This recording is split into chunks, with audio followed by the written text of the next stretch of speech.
just had an amazing conversation with Fiso, aka the Sound of T.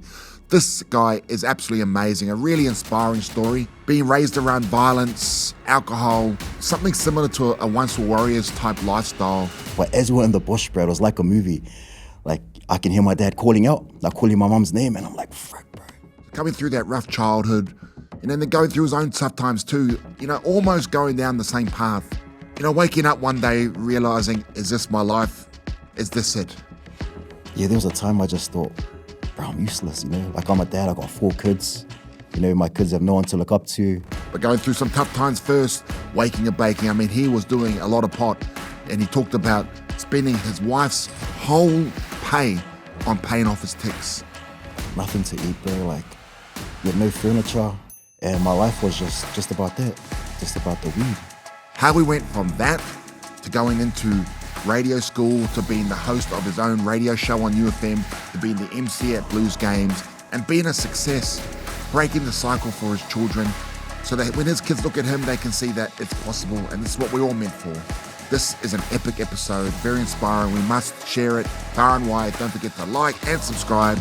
Enjoy the Sound of T. Unfiltered is produced by the team at Fanaticals, and we are part of the Acast network. T, thank you so much for joining me, brother. Nah, thank you, man. Thank you for having me. How's everything going? Nah, everything is going well, bro. Just family, work, home, just trying to balance that life, I guess. It's a buzzy ride here. It's been a buzzy ride. 6 years ago, I didn't even think I'll be where I am right now. I think, I've always grown up as a shy kid, really introverted. And I guess that's just me just practicing a lot of shy behaviors. And I just where I am now, I still buzz out, man. 6 years ago, I guess just addicted to drugs, alcohol. Like, there was no goal. Like, I'll just wake up, have a quick cone, and then take the kids to school, and it was like there was nothing going on, bro. So you were the wake and bake. Wake and bake, bro. And bake. Wake and bake, man. It was, crazy life. When I think about it now, I'm like, damn, that was really me. Some people can, they can live life like that. But for me, it just, at that time, I think pre-COVID, that's when I guess it really hit me back then. I think 2018 would have been the hardest year. I reckon that was rock bottom for me. Had nothing going on, like no work. Yeah, just a lot of addictions. And I guess it started reminding me of just the life I kind of grew up with. It wasn't as bad, but I did see like a lot of just a lot of alcohol. So where'd you grow up, bro? I grew up out in South Auckland, out in Otahuhu. Grew up, no siblings, I'm the only one. Just mum and dad. Fijian, Samoan descent. Yeah, proud South Aucklander. Did you have much connection to your Fijian or Samoan side? I would say yes and no. I think I was more close to my Fijian side, which is my mum's side.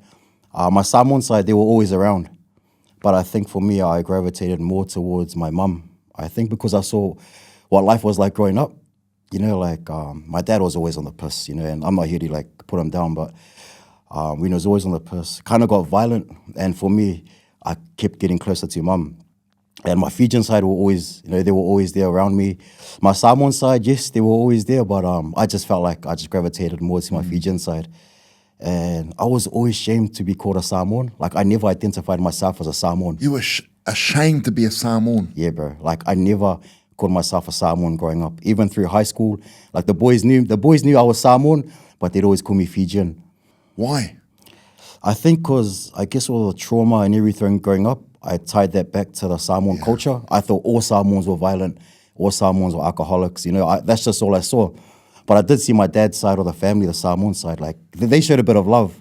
But for me growing up, that was all I saw. And I kind of, I would say, developed a bit of hate towards my old man. Yeah, so talk to us about the relationship with your dad, bro. What? To be honest, man, I get told all the time growing up, bro, T or Tyndale, your dad's a very good dude. Only when he's sober, only when he's sober. And I kind of always used to nod. I'm like, they are telling the truth. But man, he was just a different person when he was under the influence. And that's, like I said, that's what really created more hate. And I grew up just really quiet. And I feel like me growing up quiet was due to everything that was going on. Like, I really never spoke about anything that was going on when I was young. I felt like that was the norms for everybody. Like, everyone in my classroom was going through that. That's what I thought. Yeah, I just never called myself a Samoan. I mean, it must have been, if you saw your dad drinking or reaching for a beer or whatever it was, what was that feeling like when you... Bro, I hated it, bro. I hated it. What I always feared was, like, I remember, I think I was 6 or 7 years old. I remember my dad on his paydays, he'd always come home late, and I know he'd be at the pub. And the scariest part was just hearing him pull up home. You know, me and mom's fast asleep, and then late at night you can hear the knock on the door. Bro, and that's when I used to get scared, bro, because I know shit will go down. You know, something might happen to your mom, or the windows might smash. And every time he'll come home drunk after a night out, I'll just be hiding in my room, just in my bed, just hoping nothing happens. And then sometimes you'd hear the old psst, bro, and then you're like, flip, man, you know, like, what happens now? And I can hear mom's always screaming, like, saying, you know, get out, I'm gonna call the police. And like, it's crazy because I can hear him screaming back at her, but then for me it was like the person you looked up to the most, the person that was always there to defend you, your mum, is now in danger, you know, and I had no one to go to. And I think for me growing up, I always wanted my cousins around, all of my close cousins. Like, I've got no siblings, all my first cousins. I wanted them around, and it was more so that I didn't experience this trauma by myself. You know, so whenever the cousins slept over, I was like, yes, you know, they're sleeping over. But when they go back home, it's like, damn it, we're starting back from step one. And, you know, just all of that kept ringing bells. And, yeah, just over my teen years, just through school, like, there was always this thing on the back of me that I wanted to get them back. You know, yeah. I remember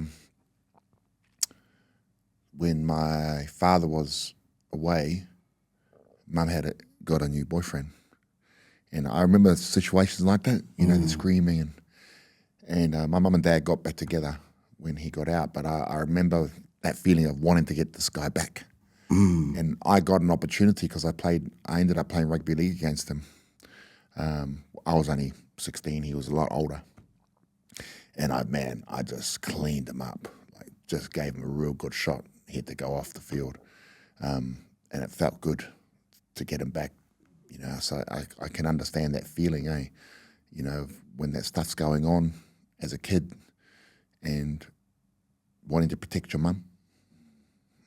That was it, man. It's crazy. And then there'll be times when, you know, there was one time I remember Dad got back home, and then as Dad was coming through the front door, Mum pulled me from my bed late at night, and she grabbed me and we ran through the back door. And we literally ran like down the road, like this was pitch black late at night. And as we were running down the road, I remember staying at one of the local parks, and we just hid in the bush. And I think Mum already notified the police. But as we were in the bush, bro, it was like a movie. Like, I can hear my dad calling out, like calling my mum's name, and I'm like, frick, bro, frick, don't, you know, just be quiet. But then after that, he went back to the house, and then we went back home, and then the police were there, and then things got sorted. But it was those moments, you know, and I think myself as a father now, I don't want my kids to have that fear of me coming home. I want them to know that when I come home, I'm going to come as that loving dad, like nothing else. Because there'll be times when I was young and, you know, like my dad will come home, he's loving, he's so good. And then there'll be times when I'm like, bro, like, who is this guy? Like, I think most of the time was like, I wasn't too sure which version of my dad will show up. It's like, you just never know how to react. And when he was on the piss, you know, like, something's going to happen. And the next day, it's like he's all good, you know, and I'm like. Did he ever get violent? Yeah. It wasn't more so towards me. Yeah, I think he tried to one time, but Mum was always there. But I think it was more so towards my mum. And, you know, I think about it now, just you know, as a husband and as a father, you know, I just like, man, Mum, man, like everything she went through. You know, Mum kind of talks about her stories now. We sit down and have a chat. But, yeah, man, like, yeah, I just remember going to hospital one time, and Mum was, bro, she was done, bro. Just, you know, she was gone. And the next day I remember going back to school. And like I said, I just thought it was the norms, you know, growing up. And for some reason, I'm not a violent guy. That's the funny thing. You know, they say when you're young, if you grow up in that environment, it's normal to turn out violent. But bro, I'm just a chill dude, eh? I probably have it somewhere behind me, but that's not me. And I think I just don't want to live life like that. Is your father still alive? He's still alive. He's down in Palmy now. So he remarried. Yeah, I think that was a massive turning point. So he stayed with us until we were 14. And bro was sad. He went to Samoa to go, I think he went for a birthday. And then when he went to Samoa, we got a phone call that he was with someone else. Bro, and, you know, that made things worse, you know. Already I was kind of hurting from what was going on with the violence and stuff, and now something else that adds on. I was like, flip, man. So yeah, he remarried again, and then that was it. And it's just been me and mum ever since I was 14. Have you ever spoken to mum about why she stayed, with him? Nah, I haven't spoken to her about that. The convos we have is usually just about my dad's drinking and stuff like that, but I haven't really stayed. And I don't know, like I always think about it, you know, like to the women who are part of who do get into domestic violence, you know, why do they stay? And I feel like sometimes that's all they know. You know, they're used to that. That's just the routine they've been through. And yeah, I think in a way it was good for him that he did leave. So mum didn't have to go through that. And she's happy now. She's happy at the moment, and I'm happy for her too. Yeah. Where's your relationship at now with your dad? To be honest, bro, I think it was around 2018, 2019, I finally forgave him. Yeah, I think that was holding me back big time. And, you know, every time I used to get drunk around that time, I'd always get my phone out, just start texting, sending a long-ass text. And lucky my wife was there saying, what are you doing? And she looks at my phone, there's this long-ass text getting ready to send. You know, there's all this hate. Every time I got drunk, that was always my goal. Like, I've got to send him a text.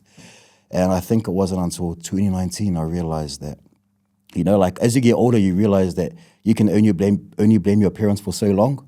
After that, you've got to move on and just be responsible for your own life. And I sent him a text. I remember back in 2019, I just said, oh, hey, Dad, I hope you're all good. You know, I didn't say I forgive you. It was just, hey, Dad, I hope you're all good. I hope to catch up with you soon. Love you. And then that was it. I left it at that. And I think just sending that text, he didn't respond to the text, but just me sending that text, bro, I felt a lot of weight on my shoulders. Yeah. Yeah, because sometimes you hold on. You hold on to it and you're just filled with anger, eh? That's it, man. Yeah, when you're drunk, it's even worse, you know? It's 10 times worse. Like, yeah, just all these flashbacks started coming to my head, you know? And the more flashbacks that came, the more I'd skull back. And it was real bad, man. Just drinking on a school night, you know? Kids are in and out. As soon as they come back from school, they're on the house. I'm in the garage. So how many kids you got? I got 4 kids, bro. 4 kids. Did you see yourself, Bo, going down that same, like that same road with your dad with the drinking in front of you, and then now you're going down that path with the drinking and with you having your kids there? Yeah, I think in my teen years, when I was about 15, 16, when I was going clubbing with the boys, I thought I would end up like that. You know, mum used to pick me up from parties and say, you shouldn't be drinking, you're only 15. You know, I don't want you to turn out like your dad. And I just thought that was me. But it wasn't until I got older I realized, like, that wasn't for me. You know, so, yeah, I'm happy where I'm at now just with everything. Yeah. How bad did your drinking get? So you had your kids, when you were going through the struggles with addiction and the drinking? Yeah, so I had my first child when I was about 19. Yeah, 19. I'm with my high school sweetheart now, Naomi. Oh, nice. Yeah, so my oldest child now, she's 17, turning 18 this year. 2008 was my first one. 2010, my boy. 2012, my girl. And then 2018 was my baby boy. I think, growing up as a young father, I know there's younger fathers out there, but I guess growing up as a young father, like, you're not ready. Like, I wasn't ready, to be honest. Like, I was at that stage, I was still keen to hang out with the boys, And I remember the day my wife went into labor, she was like, oh, can you meet me at the hospital, blah, blah. But I was thinking about going to my cousin's house and just getting drunk, like, that was it. Yeah. Like, for her, I knew it was a massive milestone, but at that time for me, bro, like, I just wasn't ready. I think it was more so the responsibility. Like, for all young dads out there, like, it's cool being titled as a dad, but when it comes to the responsibility, it's a whole different thing. Let's say, so 2019, it was the rock bottom. Yep. How bad did things get? So you got your children, all 4 kids at that point. Yep, 4 kids. How bad did things get that made you want to turn around? It got real bad, bro. I haven't spoken to this about anyone, but I remember it was back in, I think it was early 2019. Bro, I was looking at suicide, eh? Yeah, I was thinking about it because I had no job. We were renting, rent was high. Like, nothing was going on. Like there were so many things going through my head. And bro, I remember going to the bathroom, Like I just remember this moment. My kids were home, but I just went to the bathroom and I just went and I sat down and I was like looking for anything inside under the sink, like just so I can drink and just to get over everything. And I think there's a bottle of Genola and Jif in the bathroom sink. So I locked the door. I went into the bathroom, and as I was grabbing the bottles out, my daughter knocks on the door. She's like, "Dad, I need to come and wash my hands. Can you hurry, please?" And then from there, I just stopped it. I go, "Nah, this is probably a sign. I've got to stop it. I've been given another chance." So I put everything away, chucked it in there, closed the cupboards, and then opened the door. And then she came in, she did her thing, and then life just went on as normal. I was still struggling though, but it didn't get to that point, But I remember leading up to that, like it was there. Because, first the thought comes and then you start putting into action. And yeah, there was a time I just thought, bro, I'm useless, Like I'm a dad, I got 4 kids. My kids have no one to look up to. I'm at home drinking every day, getting stoned, going to pick up the kids. My eyes are bloodshot, like, what is there? Like, it was, yeah, like, I think when you're at that stage, like, you don't see anything else. You just see a tunnel. Like, you don't see help. You don't think about calling your friends. It's just you and your end goal. And yeah, I'm just happy. I'm happy for the knock on the door from my daughter. Yeah, it's crazy, man. It's just that inner critic. It is. Telling you how useless that you are and all these things, and just getting into that dark place, eh? Yeah, man, it's just crazy. And I'm happy that my daughter knocked on that door. Because I reckon if she didn't, if it was like another 30 seconds that was left, it would have been done. Yeah, I've never spoken to her, bro, not even to my wife, to no one. Yeah, but I think over the years, just with the tools that I've learned, if you got all those tools in your bag, it's easy to kind of just reflect and kind of move on. Why do you think you haven't spoken to your wife about it?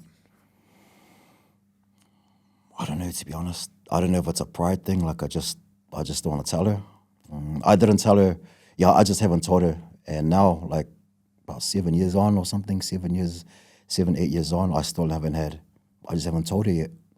Man, I mean, that's a dark place, bro. That is, bro. It is. To get to that point, because I mean, a lot of the times people think about it, but then, like you say, to start actioning it, that's the next step. Crazy, man. How did you get out of that dark place?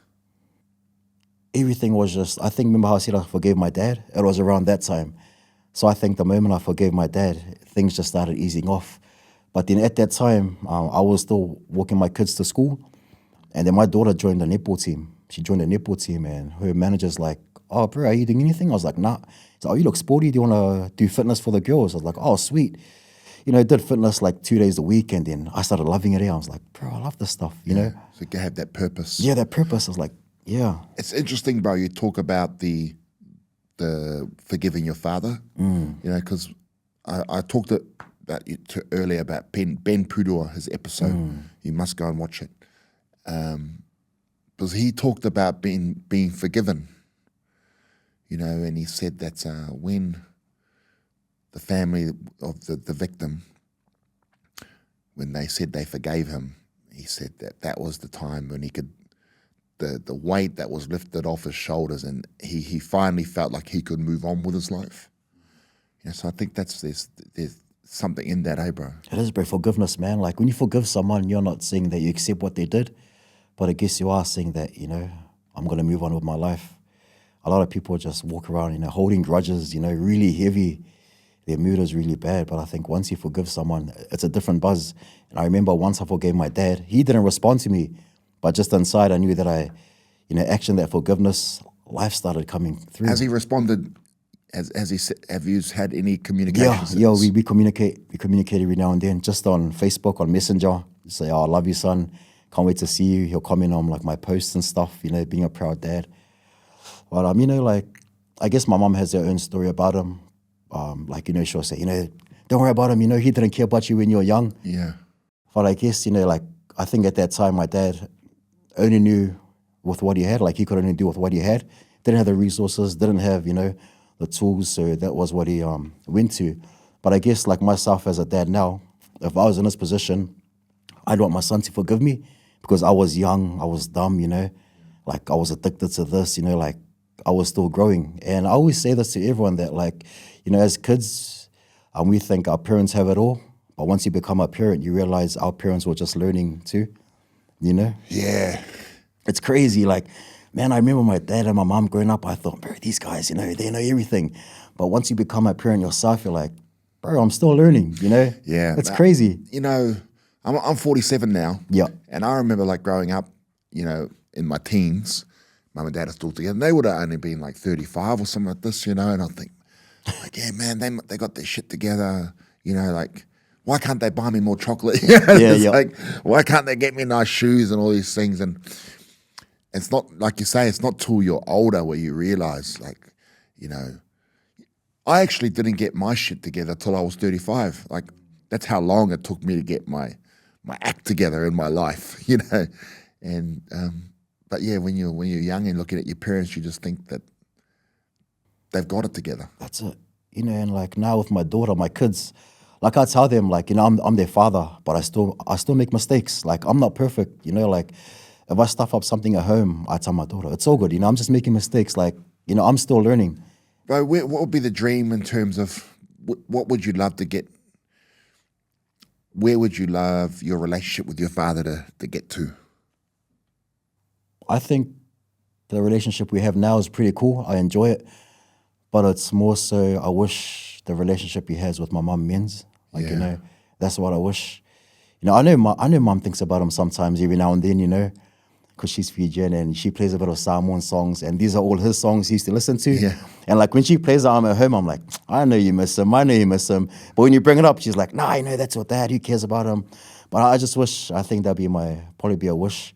Me and my dad's relationship is pretty solid now. You know, I just haven't seen him in a while, but when we communicate over the phone, we call, everything is pretty good. But I wish that him and my mum at least just sit down and have a conversation. You know, like for a child, the best thing you can see is just seeing your parents get together again, especially if they've divorced. I think that's the best part, just seeing your parents happy together again, because they did have some good times growing up. I remember them just laughing and joking around, but I wish I could see that again. I think your mum would get a lot out of it in terms of what you've done, the forgiveness part.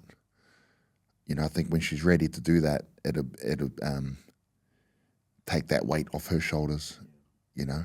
So I think that'll be a good day when that happens. You can talk. That'd be good. You talk to her about that, you know. Yeah, like we have our conversations about it. I'm like, oh, your dad might come up to Auckland. Oh, yeah, I hope he doesn't come around, you know. And then I'm like, okay, she's not ready for this conversation, you know. So yeah, hopefully in time we can see something. Yeah. So from rock bottom, bro, when did you get your shit together? Ooh, I would say 2020. I would say 2020 was I started getting everything together. 2019, I was coaching my daughter's netball team, and then I started getting approached from, you know, the tag coach. Hey, bro, come have a jam. But I was still going through. I was still smoking up, bro. You know, like I'd show up to trainings, just, you know, calling plays, bro. Just, you know, they didn't know. But yeah, it got to that point. Were you like that real typical stoner? Yeah, bro. Like I had to go everywhere stoned. And my wife's like, look at your eyes. I'm like, stop looking at me. You know, just, and I was like everywhere. Don't judge me. Don't judge me. Bro, just typical A. And yeah, that was me. Just, I had to go everywhere stoned. And it was the norms there. Like, it became the norms. Like, so you felt like you couldn't function without it? Yeah.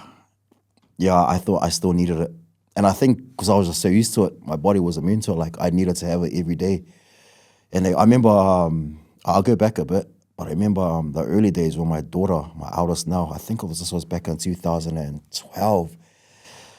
Bro, like, I was between jobs, but my wife was getting, she was getting the benefit.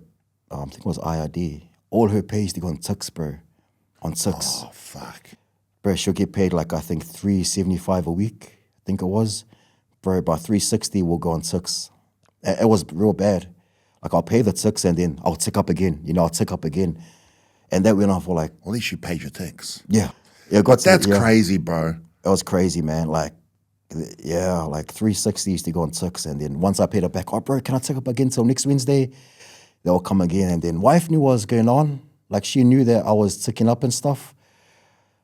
But I don't know. I just don't know why she didn't really pull me up on it. But she knew what was going on. And it was really bad, bro. It was really bad. You know, like, bro, there was literally nothing. Like, nothing to eat, bro. Like, we had no furniture. You know, it was real bad. And my life was just about that, just about the weed. just ticking up, smoking, just, bro, going over, reset, doing that every single day.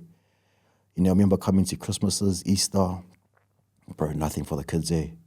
So that it just wasn't a priority, bro. Like it was just about getting stoned. That's it, bro. Like, you know, like I just wasn't ready, like I said. Like, you know, I had that title of being a dad, but deep down, I still wanted to be that young boy who got stoned, hang out with the cousins, you know, still going out clubbing, you know, and Yeah, like, you know, you weren't a father. I wasn't a father. Yeah, I was there, I had the title, but I wasn't a father. Yeah, it's just, thinking about it now, you know, I'm like, damn, I can't believe I still live like that. But, you know, I guess just between then and now, I'm pretty happy with where I'm at. Tell me you're clean, bro. Yeah, bro, clean, bro. Clean as, bro. This would have been a shit podcast if you like, shit. Nah, clean as, bro. Clean. But how did you talk to us about that recovery journey? Recovery was good, man. I went cold turkey. Yeah, I think it was 2019. And when was the day, or what made you think I've had enough of this? I've got to change. Okay, the first one was the dial-up was all out. That was one, bro. Dial-up, what, dial-a-tinny? Yeah, dial-a-tinny, yeah. That was around. He was all out, so I was like, bro, I've got to wait. And then the second part was like, you know what, bro, while I'm waiting, I can try and come up with some game plans for the rugby team, for the tag team. So I started coming up with all these fitness plans. And my time was so consumed on all these training stuff that I forgot about, you know, getting stoned. And it just kept going. And then 2020 came. For some reason, I put up my hand to join our De La Salle, my old school De La Salle boy. I joined, it was called the Tahira Mentorship Group. It was to mentor some young boys coming through the school. And that was the first time I actually put my hand up. Because prior to that, I had no involvement with any community work, like no one else, because bro, I'm just a shy kid, bro, reserved. I just want to stay home. And then I think it was around May or June 2020, we're still allowed to go back to school. Me and my mum pushed for the Fijian language to be official at my kids' primary school. We were part of the Fijian parents group. Yeah. It got made official. And then that week, or the Fijian language week, mom's like, okay, I want you to go into the school and just talk about the Fijian language. But bro, I can't speak Fijian. But the thing is, I guess when it comes to the Fijian culture, I know the tikanga, you know, I know the culture, I know everything about it. Yeah. I just can't speak it. And I'm like, Mom, what do I do? She's like, just go speak about it. And then Monday to Thursday, bro, I went into the school and I aced it, bro. I've never spoken in front of the school, in front of everyone. Yeah. I was like, bro, this is easy. And one of the teachers were like, bro, T, have you done this before? I was like, nah, this is my first time like speaking in front of a classroom. I engaged the students. Yeah. Bro, the staff, I spoke in front of like, you know, the DPs, the principal, you know, and I was like, bro, this is easy. Yeah. And then from there I realized I was like, man, you know, this is cool. I can keep doing this stuff. And then after the Fijian assembly, I got approached from the DP and she's like, T, you're not working right now? I'm like, nah. And she's like, oh, we're looking for a support staff, brown role model that can, you know, be in the school. And I was like, sweet, I'll take it up. And from there, bro, I just fell in love with it, eh? Like, yeah, the principal would let me speak in front of the assembly. And prior to that, bro, like I said, I've never spoken in front of anyone, like not even like small group. Like everything just came out natural. And that's when you cut everything at that stage. Bro, and then cut out everything, bro, and then, bro, I just went up from there.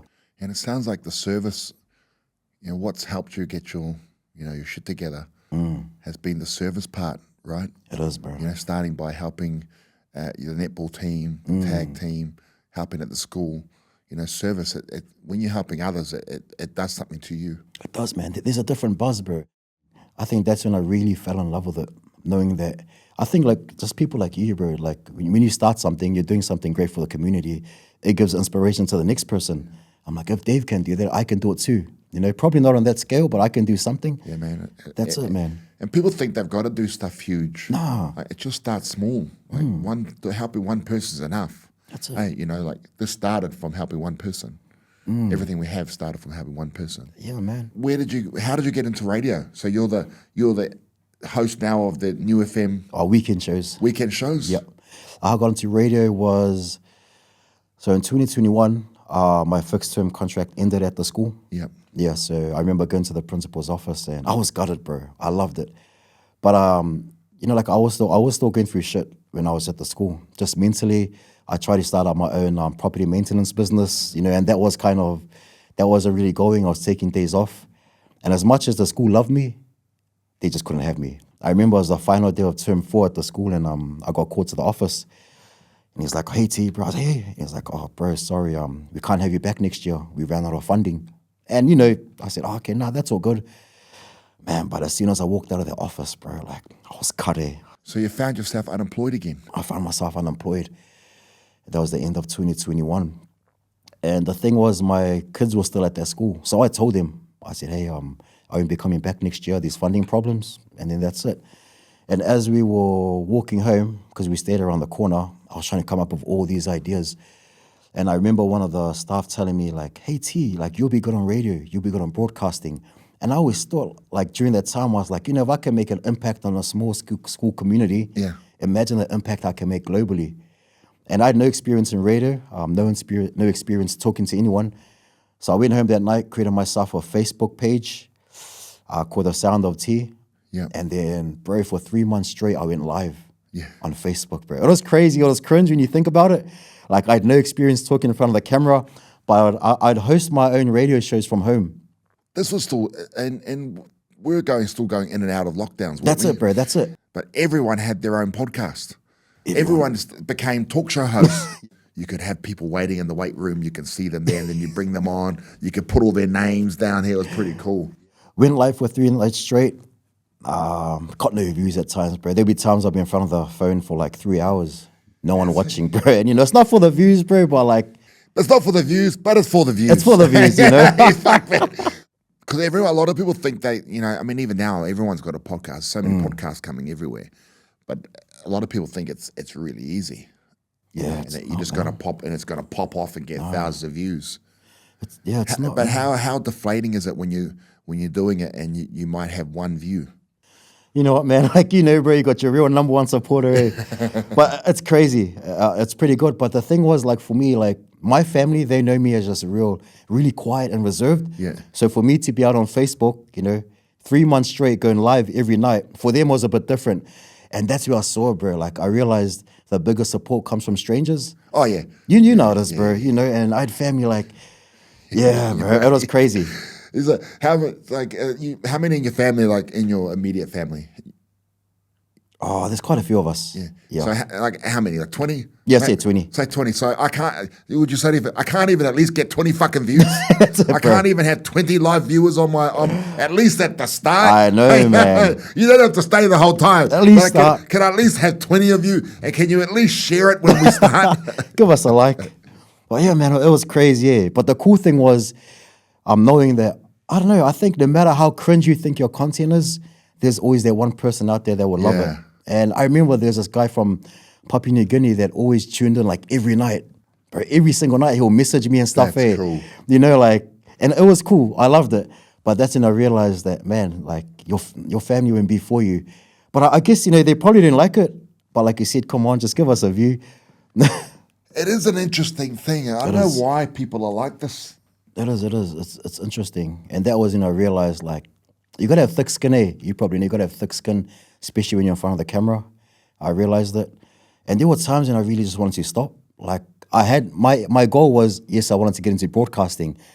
But when things started going downhill, like, I had a feeling that a lot of people weren't engaged with me. I wanted to stop it.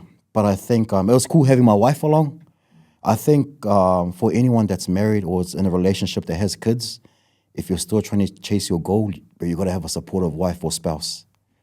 100%. 100%, bro. You need that because they're going to be there through the thick and thin. When the lights are off, man, they're the only ones there. And, there's been a lot of times when I talk down on myself. And, even though, like, my wife, she's really quiet, even though she doesn't say much. But when it comes to those moments, that's when it really hits me. Yeah, it's hard if they're not on board. It's hard, man. Like, they've got to be willing to do the sacrifices, the kids, there'll be times when you're away from home. And if they're really not on board with that, then, you know. I remember someone saying to me, I did actually a stream.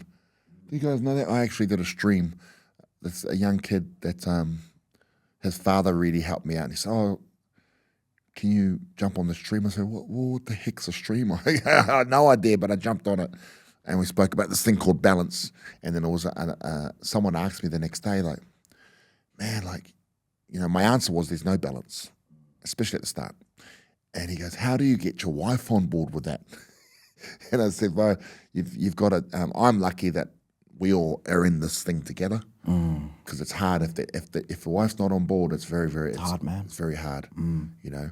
Because a lot of the times, I remember, you should watch this episode we did here called From David Neath, and he talks about this, bro. Because if you're out there and you're grinding, trying to do this thing, you have a vision. Problem is, no one else can see that vision. Everyone else is looking for evidence, you know. But you have the vision, and if your wife is on that vision with you, it's bound to happen. That's it. You know, and I'm happy my wife's on board, man. Like, it just makes things a whole lot easier. And so you did it for 3 months, and then how did you get the job with New FM? I went to radio school. So you did it the right way. I had a radio show, didn't go to radio school. Oh, okay. No media training at all, apart from being the Mighty Brown Butterbean was my only media training. Talking shit before I fight. Like, I think I was about 34 at that time, and going back to study with 4 kids, like, bro, my mum, because mum was still staying with us, and like, nobody wants to hear that. You either go to work, that's it. But when I told my wife that I'm going to go back to radio school just so I can get a bit of training and hopefully make it there, she was really supportive. So I went to radio school, did a diploma for about a year.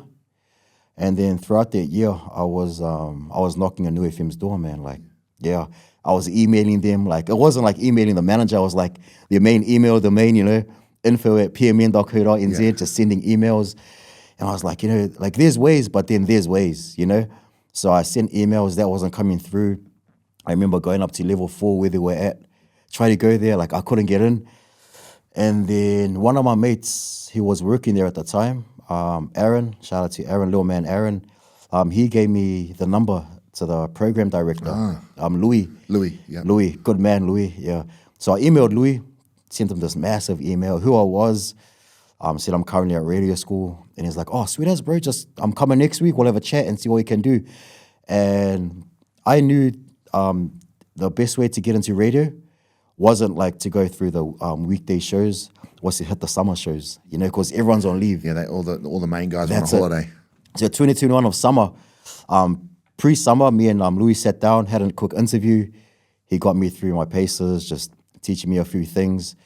And I think it was early December. I had my first on-air show. And it was crazy to think about it because that's when I realized, like, man, you can really hit goals if you're resilient. Like, yeah. What would be your advice to someone who's looking to, you know, to get into radio, have their show like yourself? Ooh, I would say it's never too late. Yeah, it's never too late to start. I think just with the blow up with a lot of podcasts and, you know, and media, a lot of people are stepping back now just because they think they can't make it. It's never too late to start, and there's always a way. There's always a way if you want to get through. Connect with the right people and just, yeah, you'll find the right people, or the right people will find you. Well, what would you say to, you know, that young kid in the room hiding while all that stuff's going on, all the violence, all the shouting? What would you say to the younger version of you? It's going to be all right. Yeah, it's going to be all right. Because I remember, I was just so much fear, man. Just thinking about it now, just hiding under the blankets and, you know, just like you're not too sure what's going to happen. You know, just the fear of my dad walking through, or just, I can just hear my mum screaming, you know, just all that stuff. You know, just, I think just knowing that everything's going to be all right. You know, everything's going to be all right. And bro, the last question I ask everyone that comes on the show is, what's your why? What is something that keeps you going when you get knocked down? I think my family, first and foremost, will always be my family. I think everything I do, everything I've done, like as of now, is to inspire my kids to know that their dad can do things. And if their dad can do things, they can do things too. You know, like I said, growing up, like I've always wanted to be a better version of my dad. So now, since I'm doing this, I want my kids to be a better version of me, but in a good way, you know. Like when I cracked the blues, when I made it into New FM, you know, bro, like I wanted them to know, like, bro, this is your dad doing it. And low key, they're like, oh, you know, they keep it down, but I know they're proud. And when I'm out there on the field holding the mic, you know, in front of thousands. That's cool. So well, if I ever come to a Blues game, I'm gonna text you to give us shout out to BBM. Yeah, bro. Please go and donate at bbm.donate. Yeah, man, it's crazy. Like, I just want my kids, like, when I'm gone, I want my kids to know that their dad did his best. You know, I'm just out there doing my best. And whether that's through, you know, through emceeing, on the radio, when I talk to people, just always doing my best. And I always tell my kids, like, just be a good person. Yeah. There's not much left in the world, just be a good person. How did you get the job at the Blues MC? So this lady from the gym last year, she sent me the job advert on Seek. Yeah. And the thing was, man, like, shout out to Chrissy. I just met Chrissy last year. She was at BFT in Manukau. And she's like, hey T, I thought you'd be good at this. Because I was doing MC gigs prior to that, but not on this scale. Yeah, that's, man. And then, I applied for it. And you had to send like a 60-second audition video of yourself telling you why you had to do it. As soon as I got the job advert, I went on the car, just did this massive video on why you should choose me as the Blues MC. Yeah. And from that moment, bro, I think a lot of people have doubt when it comes to moments like that. Yeah. You know, they think they've got the job, they've sent the CV, and they're sitting in doubt. But to be honest, bro, at that moment, as soon as I sent that video, I knew that, bro, I made it. You know, and it was funny because 2 weeks after that, even though I got no response from the Blues team, I told my wife and everyone that I made it. That's how confident I was, bro. Like, that's cool, bro. You have to, like, you've got to be smart at that. Like, I didn't want to sit in doubt, but I knew that was something I've always wanted to do. And I remember going, like, to the Blues game a couple of years ago with my family, because we're diehard Blues supporters, and just seeing Nixon Clark. Yeah. Because Nixon was the MC, and just seeing how he does it. And I used to tell my wife, I'm like, bro, that'd be pretty cool doing that.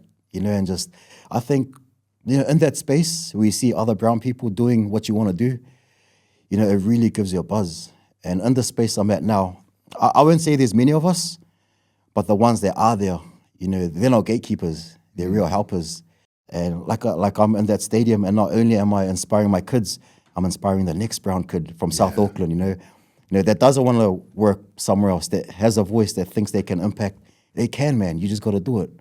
Yeah, man, it shows it's possible coming from where you come from. Even just hearing you, you know, talking about being shy, not shy, wanting bro. to talk, and now being MC at Blues games, being That's on the it. radio, being here sharing your story. Yeah. It's possible, eh, brother? It's possible, man. Anything is possible. Faith and hard work. Always, brother. Always, man. I appreciate you, bro. Thank I you so much for appreciate it, coming bro. on. Thank you so much, man. Awesome.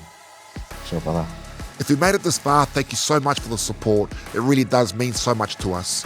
Don't forget to like, share, and subscribe, and comment on our videos, and share this out. These stories are so inspiring, and they need to be heard by everyone. Thank you so much, team.